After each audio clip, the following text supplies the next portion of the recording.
On this episode of the podcast, it is episode 2, where we do a deeper dive and learn more. What does a real day of eating look like for somebody who's got an amazing, super lean physique? We're going to peel back the curtain and give the real story.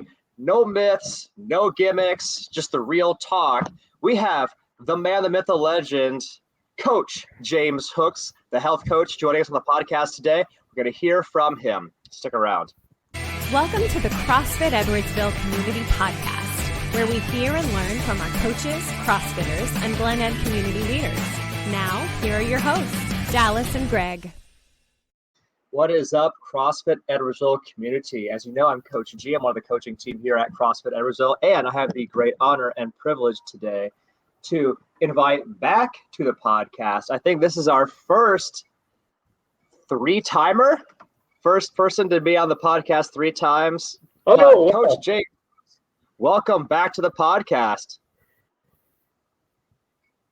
Wow, first 3-timer. I feel honored, man. I'm glad to be here for sure. Well, we're honored, and we're looking forward to picking your brain and learning from you about what does healthy eating look like for James? Because as we go into this conversation, James, I think you're well aware, as you are a health coach as well, that there's a whole lot of misinformation. There are a lot of myths about what healthy eating really is out there. You know, some people think it's a starvation contest, or they think healthy eating has to suck. You can't enjoy it. You can't have any fun. Your food is never going to be delicious. Like, what are some of the common myths or misconceptions that you come across interacting with your people? Yeah, honestly, I think you covered it pretty well there. You know, I mean, it's not all just super bland foods that aren't very good. And years ago, I would have thought that myself. So I completely understand how people have all those misconceptions. And now I will say, it's not going to be pizza and ice cream every day, you know, as far as content and I know, right? Like if only we could change all of the rules of thermodynamics and they no longer apply to you. But that would be cool. But unfortunately, we have to live in reality. So, but no, there are all kinds of incredible ways with simple seasonings and things like that can really make a big difference, right? Even in a small portion. And we'll get into that too, about like not only like what you eat, but like how you make it delicious so you can have the opportunity to enjoy your foods. And just to properly introduce our audience, if they're not familiar with James Hooks, James, have you always been a rock star athlete, super lean? Like, is this easy for you? Like, did you spring from the womb with 6-pack abs and rippled biceps? No, not at all. I am the poster child for if I can do it, anybody can do it. I lived a very unhealthy lifestyle, drinking lots and lots of Mountain Dew every day, and mostly consisting off of boxed pastas and pizza rolls. Hot Pockets were the majority of what I consumed, and of course fast food as well. But, yeah.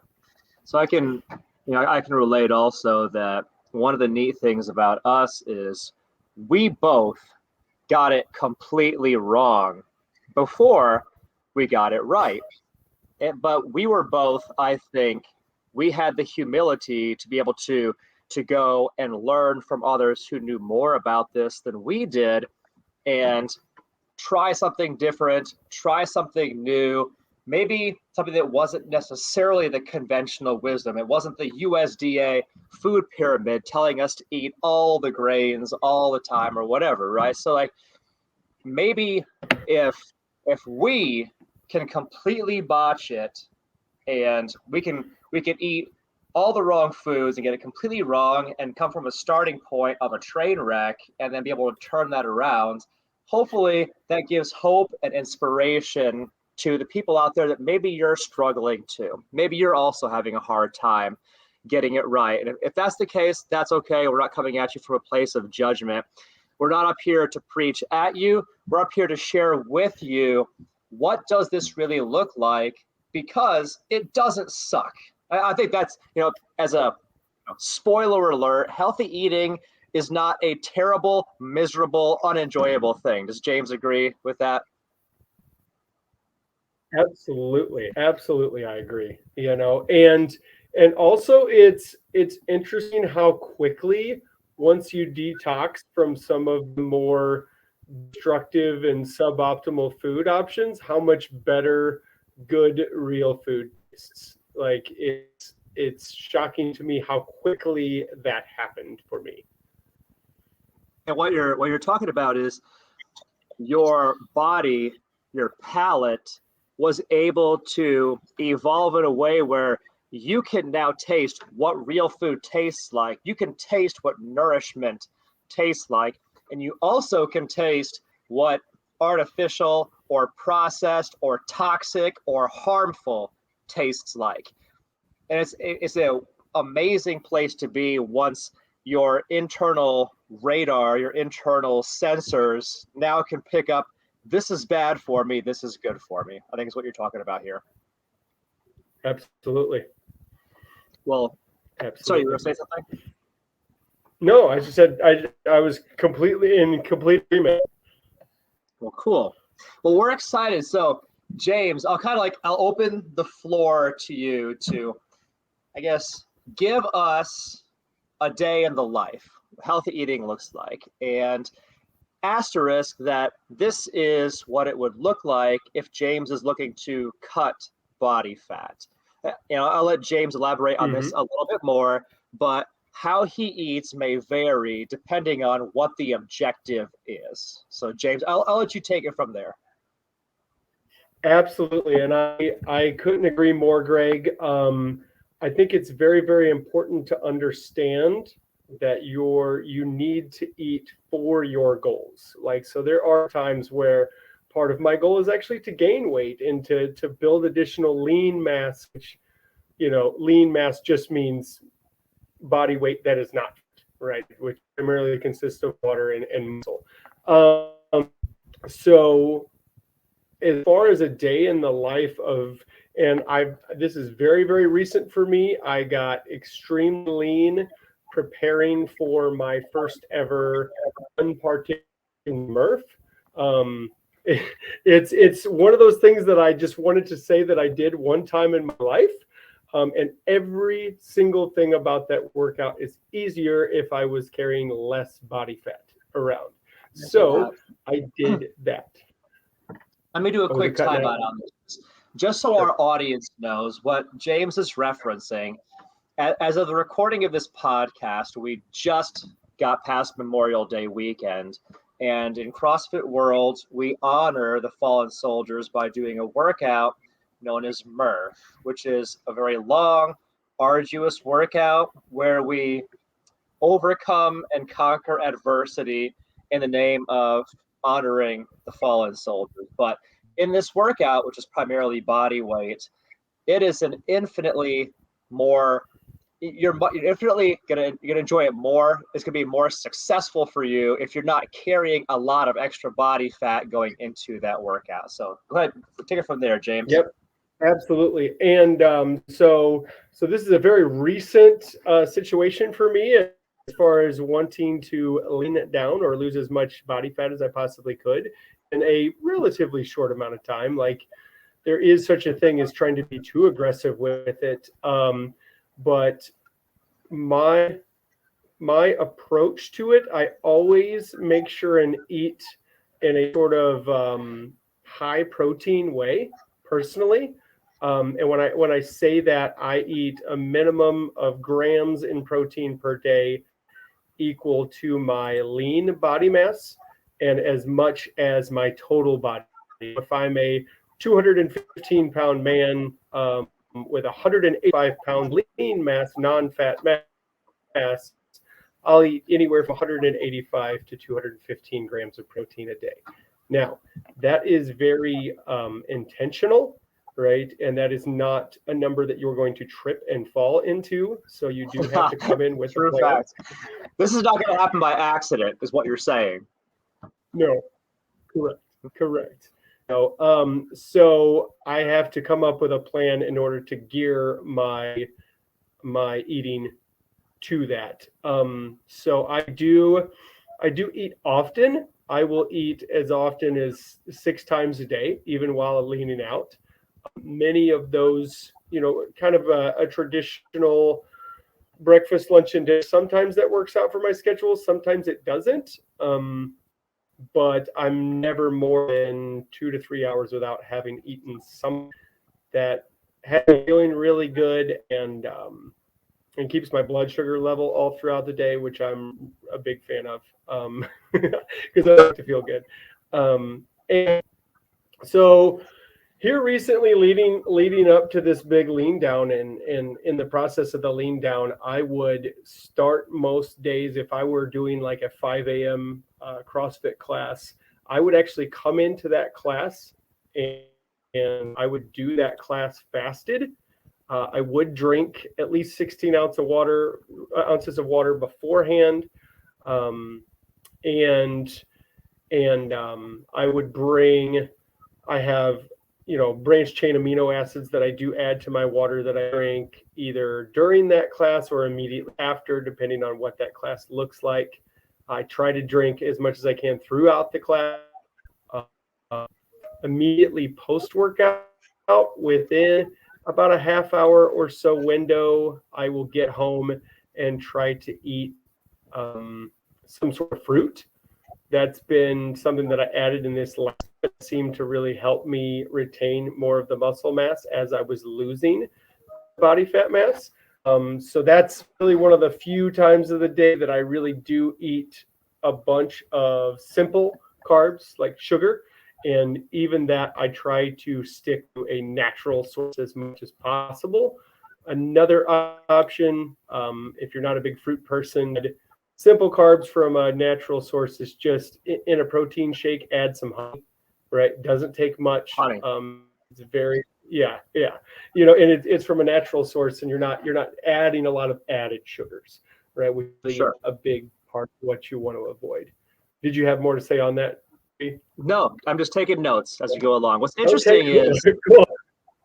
It's cool. This is the second episode of A Day of Eating for Sub 10% Body Fat. It's interesting to see how there are definitely things that we do in common and then things we do differently. I just find it a fascinating perspective. So go ahead. Oh, so sure. You started your day. You did your workout. Yep. I got my apple as soon as I got home. So nice and simple. And then I'll also do a shake almost as soon as I get home from that workout. I'll do like a protein shake. A lot of times I'll add in 2 cups of coffee and a cup of unsweetened vanilla almond milk. I'm a big fan of that because I don't love the taste of coffee, but I like the caffeine in order to get me going first thing in the morning. And then some ice cubes, and I'll blend that up in my Ninja blender and down that. It's a huge shake, so it fills me up a lot right away, which is important. And then now I literally just said a few minutes ago, right? It's not all pizza ice cream. Next time I eat, if I'm working out at 5 a.m., would probably be around 9 a.m., maybe 9:30. I recently have been making with protein powder. Protein powder, and I know this is going to hurt your brain because I know you're a paleo guy. Right? I will do parts mix of 6 ounces of non-fat Greek yogurt, as well as 6 ounces of cottage cheese. And with that protein powder, you can get all kinds of different flavors and different protein powder and things like that. And I blend that till it's smooth, freeze it overnight, and then the next morning I eat it like ice cream. For me, that especially in the summer months of the year, that scratches the same itch that ice cream has, right? Without all of the added sugar and garbage that comes along with traditional ice cream. So to me, I have a lot of success whenever I find little switches that are close enough to make it work. So what you have is you have a tasty cold confection that it addresses the same desire that maybe is pulling you toward ice cream, but it's a better alternative.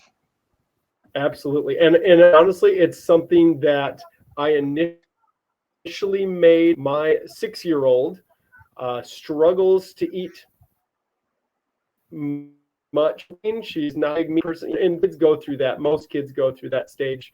So I was just looking for different ways to get more protein in her. And so I started making this for them whenever they got out of school for the day as a treat.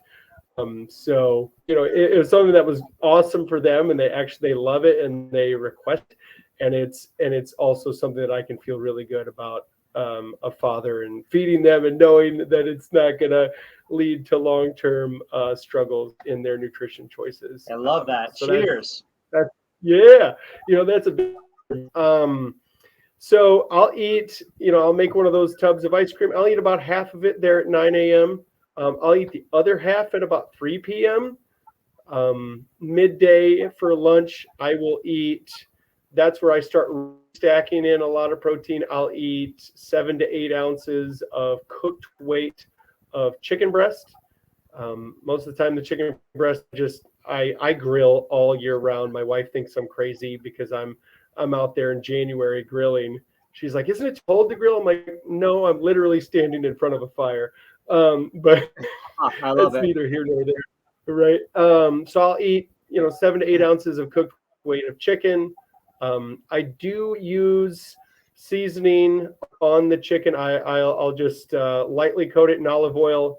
Seasoning that I use a lot of times is like a 1-to-1 mix of ranch seasoning, and then the other half either like taco seasoning or fajita mix or something like that. And that that gives it. And you also down with all kinds of different seasonings, and that keeps it fresh, right? So I'll cook at the beginning of the week. I actually did it today. I'll cook 2 huge packs of chicken up to have available for when I want them.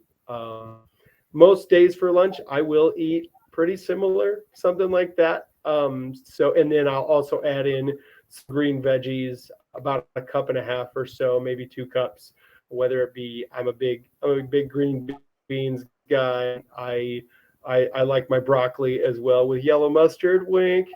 My dude. And then, heyo. So I'll add in some green veggies at that time with that. And like I said, 3 p.m. usually hit that ice cream again, that other half of that ice cream. Around 6-ish or so, depending on what we're doing, where we're at, I'll eat another large dinner. That really ranges all over the place. I will say when I'm trying to out, meal is going to still continue to be kind of starchy veggies most of the time, as well as lean protein. Similar to my lunch, but I don't necessarily want to just eat chicken and green beans every day, 2 times a day. Right? I could, but I don't always want to. So I've got all kinds of bags of tricks that a bunch of tricks in my bag that I can use and recipes I can pull out to make in order to fit that mold. Let's see, and then around 9 p.m. right, it's either another big shake or something like that. Of course, not with the coffee at 9 p.m. right, that's a mistake. Because I do like to get good sleep. And then each time I eat all day long, if I'm eating 6 times a day, I try to drink a minimum of 16 ounces of water. I would advise everyone to do at least that amount. A better rule of thumb is about half of your body weight in ounces of water. I weigh in at a 200-pound man, 100 ounces of water. And then for me, I will add another 20 ounces for every workout I do. So if I do 2 workouts and I'm 200 pounds, I want to drink 140 ounces of water. If that makes sense. So that's a day in the life of what I eat to lean down. I eat kind of similar, or if I want to stay the same, I'll add in maybe some additional healthy fats, some more avocado, things like that. Maybe sometimes I'll go into more egg lunch instead of just chicken breast. It's so lean. So adding in some more calories from healthy fats is a good way to go. And then if I'm going to bulk, now it's time to break out the jasmine rice and the sweet potatoes. I'm a big fan of sweet potatoes when I'm trying to bulk. So yeah. So we've talked a lot about content of like the foods that you eat, and you've given some guidelines that you like to follow in terms of protein. We went there first. Protein, we hit a protein target first. We hit a water target second. Does James also have a carbohydrate target, a fat target? Like, talk to me a little bit about that. Sure. Carbohydrates, what I do is when trying to lean, I will take the number that I use for my protein and I will cut that number in half. I feel really good at that. I feel really good at that lower number. Some people will feel like they need more than that. Now that does take a few days to get used to, about 3 days to get used to. Maybe less if you're working out extremely hard. You might feel better quicker. But it's something I've done multiple times and it doesn't scare me. I know what to expect. So that's my carb goal when trying to lean. When trying to stay the same, I'll usually take my protein goal and I'll match it with carbs. All right, I'll do an even split between the two. If I'm trying to bulk, I might go a little heavier. And then my fat number is what I use. I make sure I always get some, right? Because the fat does help the trains to move on time without being really crass. Right.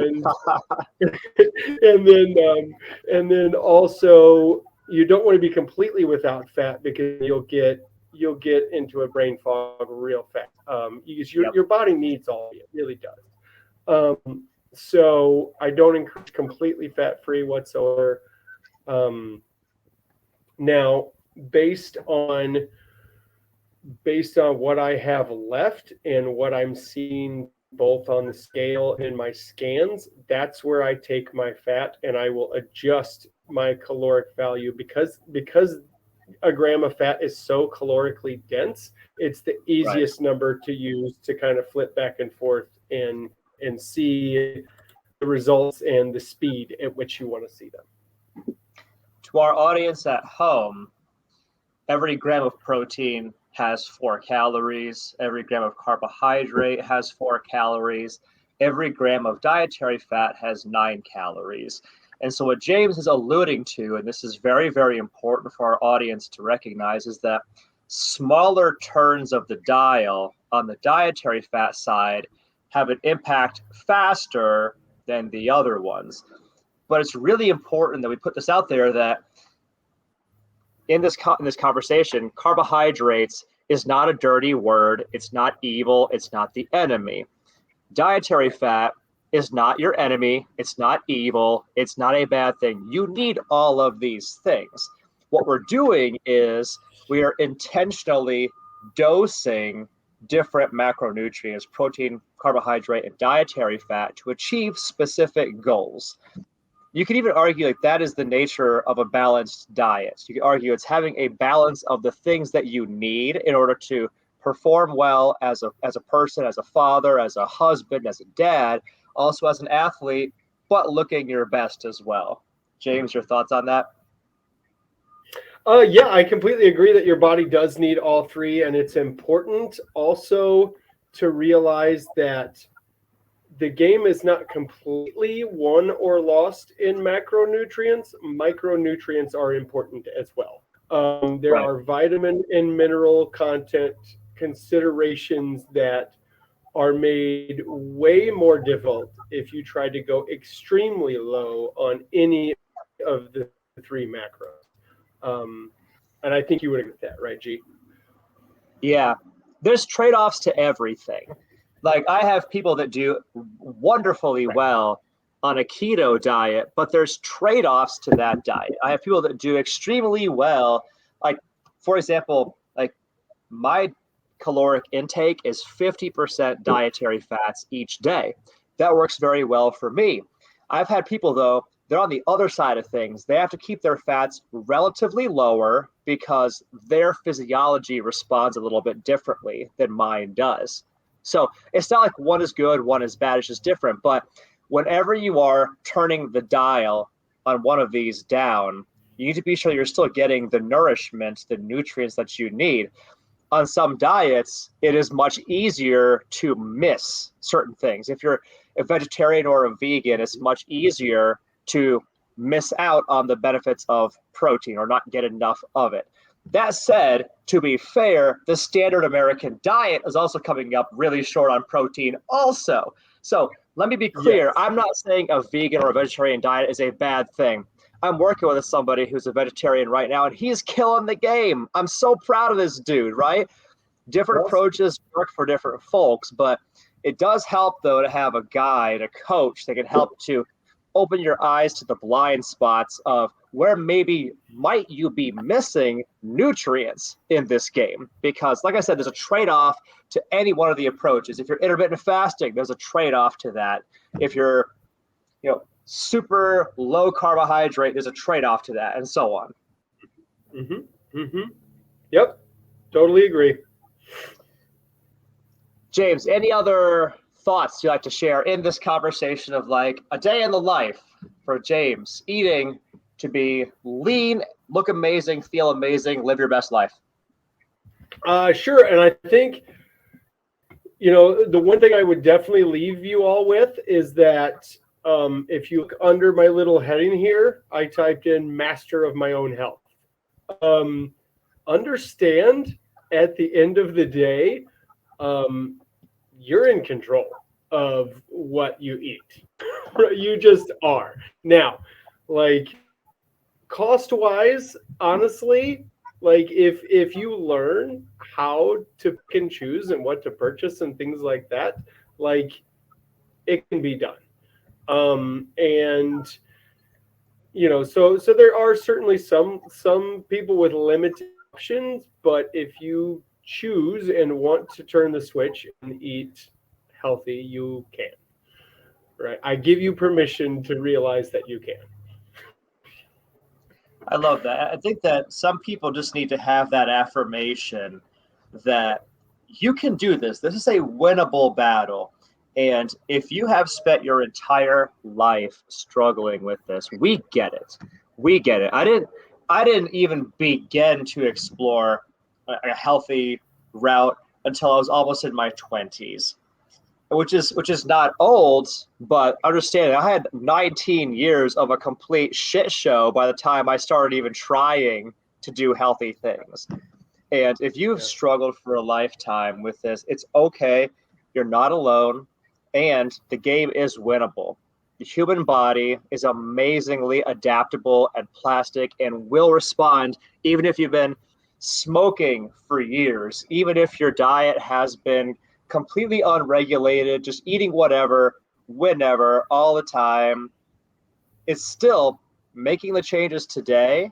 You can see change and progress in how you look, how you feel, how you perform. It's a winnable battle. It truly, truly is, especially if you have the right support, the right help. Absolutely. And you're 19, nearly in your 20s. I was 34.